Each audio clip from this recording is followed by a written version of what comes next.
Welcome to Creating for Mixed Reality. My name is Thomas Wester, and I'm the instructor for this program.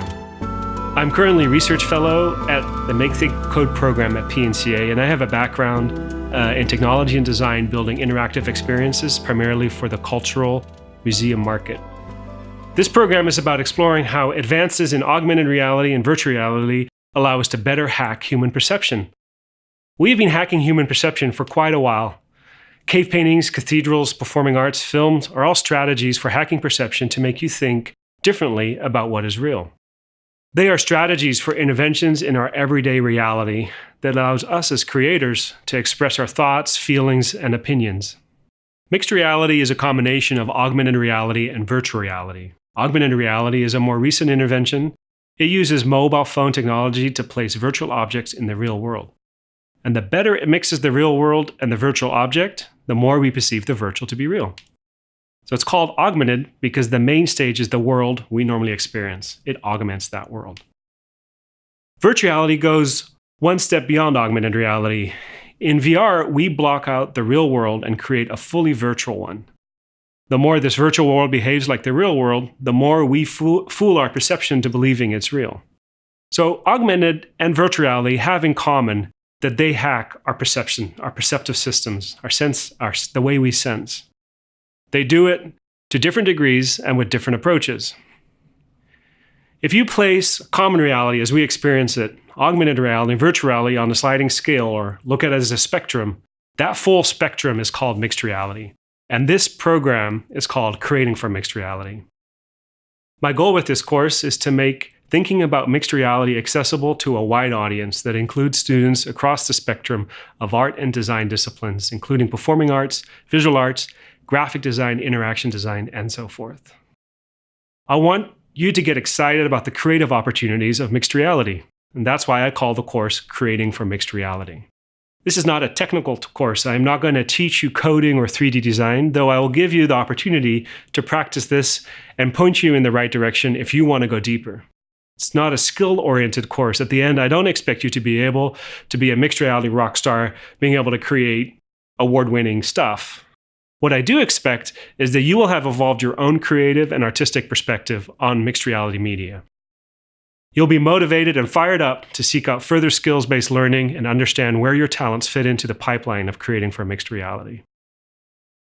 This program is organized in 3 courses, and each course will have a number of sessions. The first course, this one, is about understanding what mixed reality is and how it hacks our perception. We will look at a range of virtual reality and augmented reality hardware currently available and develop a way to think about them that is future-proof. We'll create a virtual reality scene from scratch. We will explore how we perceive and hear from practicing artists on their thoughts on perception and how it relates to virtual and mixed reality. Finally, we will look at some good mixed reality examples. The second course is about different approaches to creating assets from mixed reality. Here, we'll learn the tools and pipelines that go from idea to execution. And the third course is about designing for mixed reality. Now that we know what mixed reality is and how to make stuff for it, we will think about different ways to think about designing for our audience. We'll just deconstruct a real-world project and look at how mixed reality will evolve in the near future. So each course follows a similar process. I will introduce the topic. We'll practice thinking about that topic. We'll practice creating for that topic. And then we'll hear practitioners. And finally, we'll be inspired by looking at stuff that's out there that we can look at that are good examples of what we've been learning. So let's start exploring. As I mentioned earlier, we humans have been hacking perception for eons. And as we hack perception, our ideas of reality change. Let's take a minute to think a bit more about this and look at a historical parallel. Let me introduce you to the Cabinet of Curiosity and how it changed the common reality we currently share. Imagine we have traveled back in time and are in the middle of the 16th century Renaissance. Let's visit a 16th century Cabinet of Curiosity. In the 16th century, the combination of advances in communication, science, mapping, transport, and technology allowed Europeans to expand out and explore the globe. And at that time, the vast majority of which was unknown to them. In their travels, they came across many new things that they could not place, and they called these curiosities.